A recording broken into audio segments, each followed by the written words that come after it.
This is Moze for DeBarra spoken word, and my opposite number, or next to me on Zoom, is Daniel Galvin, and he will be our next special guest at the spoken word, and it will be a special spoken word. At least we very much hope so, because it will be at the back of the actual physical barras with a small crowd of people sitting in the beer garden who are not supposed to move, let alone spit, because of COVID, but we'll still enjoy ourselves. And there will be a band actually, Pat Barrett on bass and Paul McMahon on guitar, and he'll also do some poetry and singing, and I'll be playing a little bit of sax or clarinet, and maybe doing an interview, who knows.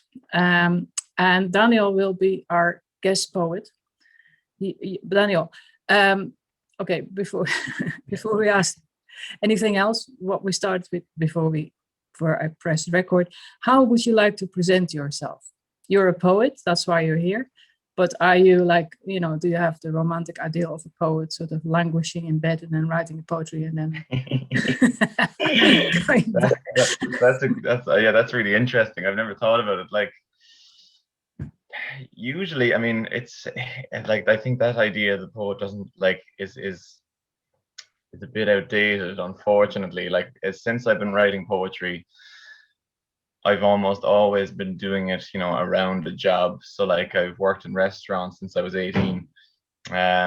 So I mean, I went to college, obviously, in Galway, and I was working on the weekends. And then since I finished college, I've always had a full-time job. So unfortunately, I love the idea of being able to languish in bed for the day and then get up at 12 and then maybe stroll into town with a notebook or something like that. But it's always been kind of grabbing a few hours here and there around work, and trying to use the time as well as I can.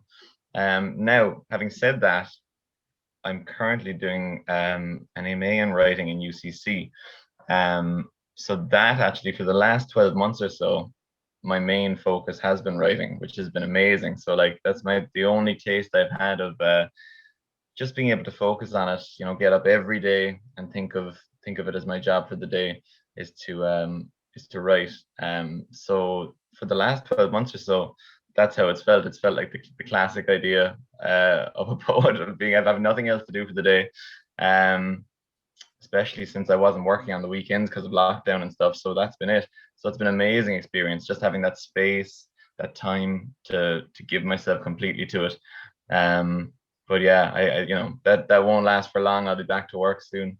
But it's fine. I think I adapt. I mean, for example, for most, I've, having all day to write, for the last, few months, I think creates a different kind of poem to a poem that you need to get down just when you have the time. I often find that if I have a full day, I'll take my time with it. I'll spend an hour agonizing over a comma or something like that.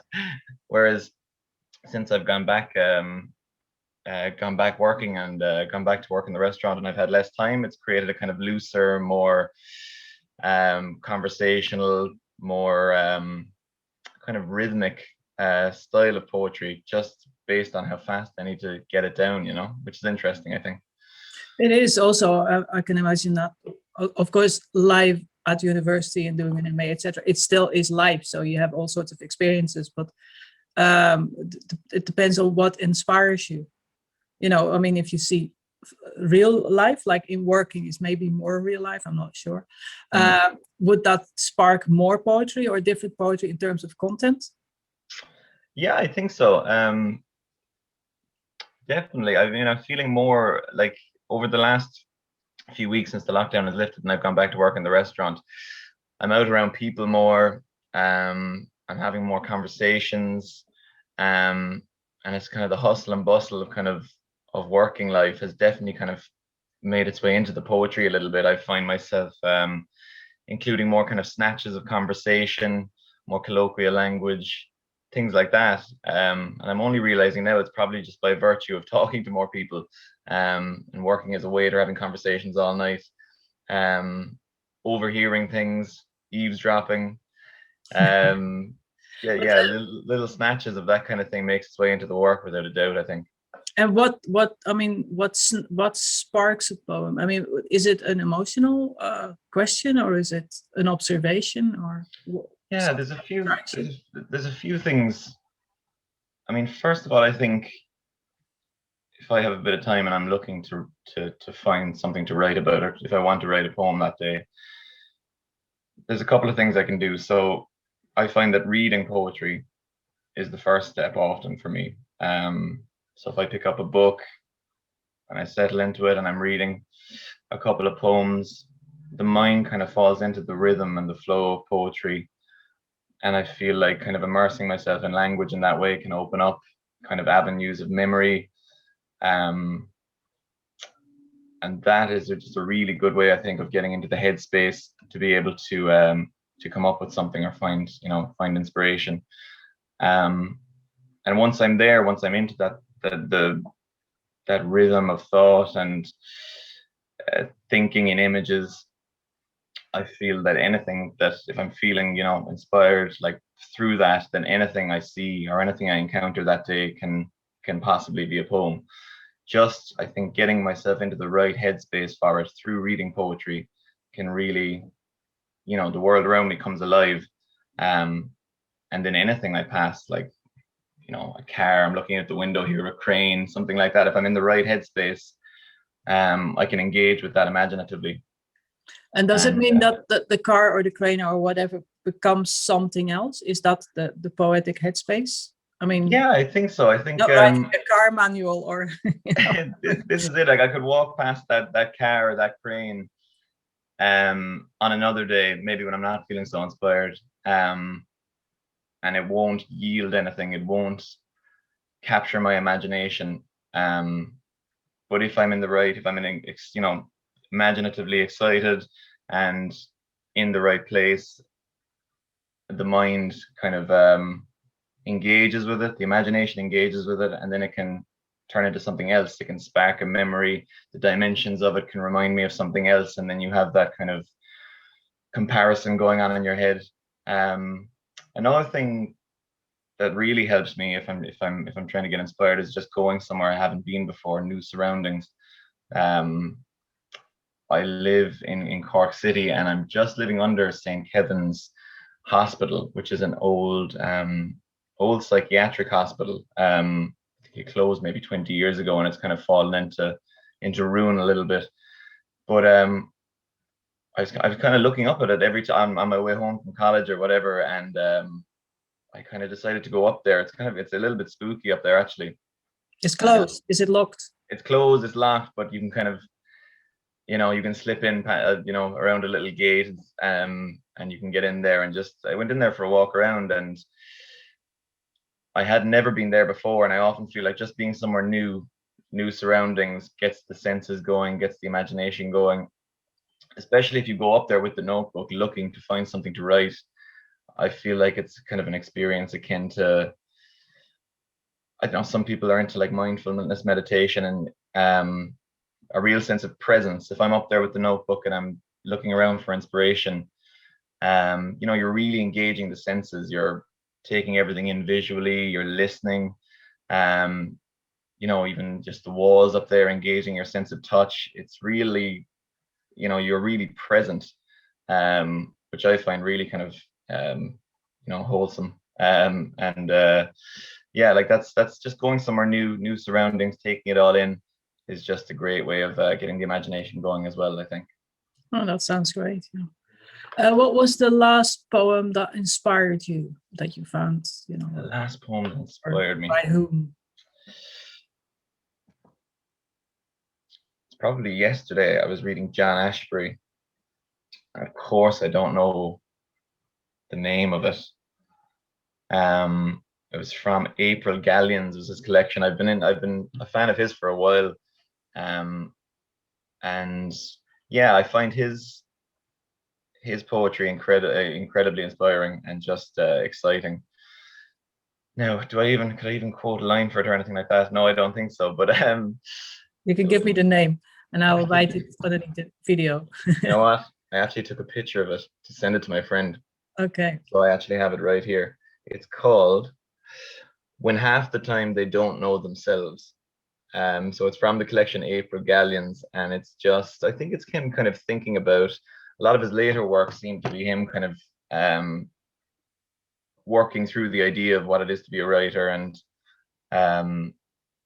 doing it in a way that's not stuffy or boring, in a way that's talking about poetry and being a poet in incredibly beautiful poetry and really incredible imagery. And I think it's interesting to kind of see him work through these questions that you might sometimes see explored in an essay. But he's working through the questions of what poetry is and what it is to be a poet through beautiful poetry, which I think is cool. Okay. You're from Ballinspittle. That's right. Are from Clonakilty. Now I know only one thing about Ballinspittle, and that is the crying statue. yeah. The movie. That's our claim to fame. All right. Yeah. Okay, tell me a little bit more about that, or anyone Yeah, who doesn't know about this. What? Yeah. So yeah. Grew up in Ballinspittle. It's funny you mentioned the moving statue, because I actually. It's moving. It's not crying. It could be crying. It depends. It depends on the day whether it's crying or. Yeah, but it's the moving statue is what they call it. But yeah, like that's interesting. That's always kind of my grandmother was quite a religious woman, and she was on the grotto committee in the 80s when the statue began to move. To explain, it is a statue of the Virgin Mary. It's a statue of the Virgin Mary, exactly, in a grotto in Ballinspittle. And in the mid 80s, people began to see the statue move, and it was a huge event. There was people traveled in their thousands to the little village of Ballinspittle to pray at the statue. There was all sorts of it was a sensation, really, and there was all TV crews and all that came down.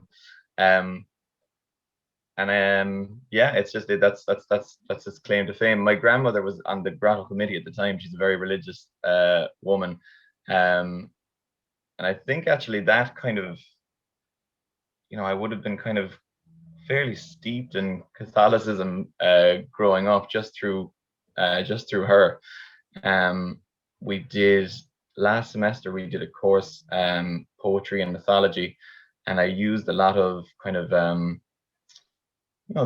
kind of stories I was told growing up, Christian stories, Bible stories, and it was interesting to kind of engage with that kind of inheritance, I suppose, through poetry. So I had a couple of poems actually that kind of talked about the moving statue and just kind of experiences of kind of prayer with my grandmother and stuff like that.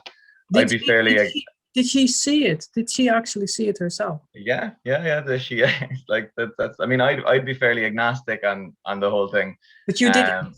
You didn't see it. Well, like as a child, like when I was down there with her, like I was sure I saw it. But I think that's kind of positive, like, But I think, I mean, I'm not really. I couldn't call myself a believer, and I think it's just it's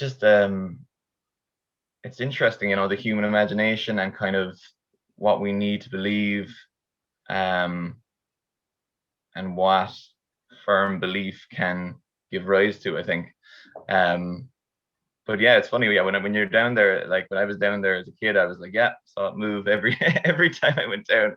I was sure I saw it move, But now I think it's interesting to think of it, later on, and think about what that says about people's maybe need for a spiritual dimension to their lives and need for something beyond the material. I think I like engaging with those questions in the poems as well, when I can.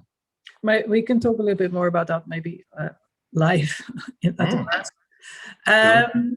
You've done slam poetry as well? I have, yeah. I've done some spoken word. So like, I think my first experience of that, like I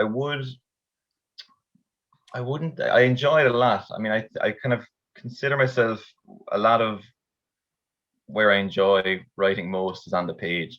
I like structuring words on the page, arranging them. I like the visual element of how a poem looks on the page. And I think, some of that does get lost when you're performing or when you're speaking the poetry.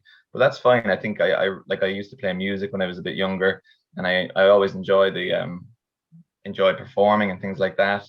So when I began writing poetry, the opportunity to do some spoken word and to perform it was really exciting as well. I did the spoken word platform in Court Festival in Galway, which is kind of a competition where 20 poets get up, recite a poem, and the winner got to perform at Electric Picnic. I think it was the top three. And it was the first time I'd ever performed, and I actually won it. I was delighted. So I went and did this, performed the poems again at Electric Picnic. I think it was like on the Saturday and the Sunday. I delivered 2 very hungover sets. But it was really fun. And that's when I hadn't really considered poetry a thing that you could perform or that you could get on stage and do up until then. So anytime I've had the opportunity since, I've gone for it, Do you happen to still remember a poem? Because you have to know the poems by heart to do them. Do you have one? I mean, if you have, we could end with that, with a little snippet of slam poetry, or is it all gone? It's all gone, and even the snatches of what are left, I wouldn't be too proud of. That was early on. I say I'd been writing for about a year at that stage, and if I saw the poems again now, even though there was, they're okay, they were kind of fun, and they were kind of like good kind of storytelling poems, so they kind of suited, they suited the live setting. But no, I'm gonna keep them. I'm gonna withhold them on this occasion, Moze. Do you know any of your poems by heart? Poems you are happy with? I don't know, but I will. What I will do anytime I kind of have a live set coming up, or like a chance to perform, I always sit down and learn them off as best I can. Just because, I think it's better. It's so much more engaging just to have the person speaking kind of, looking out at the audience, speaking to the audience instead of reading from a page. So before the show on DeBarra, so I'll definitely be learning them off by heart and kind of practicing a little bit and just getting used to kind of speaking them, performing them, Okay. My last question is, I'm looking forward to it, by the way. You're 24, if that's correct? I'm 26 now. That might have been an old bio you saw. Oh, okay. I'll have to change that. Okay, you're 26. They're still not very old. So where do you see yourself? I mean, because you're being published, you seem to be doing well, probably working on your own collection or have that in mind. So how do you, in relation to, do you continue to do waiting in a like we're or what are you aiming for? What am I aiming for? Yeah, I think so. I've been writing poetry pretty steadily now for maybe, I guess, 4 years, 5 years, maybe something like that. I'm seeing a kind of an improvement all the time. I would love to have a first collection out in the next few years, like definitely before I'm 30, but maybe sooner if the work is good enough. So I think that's my main aim now, is to continue improving, reading new poets. I think always getting into new work to get inspired and, seeing new possibilities. So yeah, I'm completing my thesis now, which is 20 poems. So I'm going to want to make them as strong as possible, and then maybe have a look and see, do I have the basis of a collection? Do I have enough good poems? But yeah, over the next couple of years, my main aim is to continue getting published in whatever journals I can, and then think about a collection. After that, then I'm not sure. I worked as an English teacher in Lisbon for a year, and I really did enjoy the classroom atmosphere. I enjoyed teaching, so I think somewhere down the line, I would really enjoy teaching creative writing, teaching poetry. I think that's something that could suit me. After that, then I'm not too sure, to be honest, Moze. But yeah, that's the main aim, is to kind of push for a collection over the next couple of years, I think. Okay, that's great. I don't want an answer now, but I'm going to, if I don't forget, I'm going to ask you again when we do a live interview, and that is, how do you know if your poems improve? How do you know if you strengthen them? Because I do find that for my own writing, I find it so hard. I can't really see it. So I have to depend on other in a way. And so I would be really, don't tell me now, maybe just think about the question or whatever, Definitely, yeah. I'll have a decent answer for that, hopefully, by the time you ask me again. Okay, I look forward to seeing you on the 17th of August 2021 in the bars. This is a year like last year where we have no idea what will really happen, but we'll put, even if nothing is possible, we'll do a recording or whatever. So see you. Great. Thank you very much, Daniel.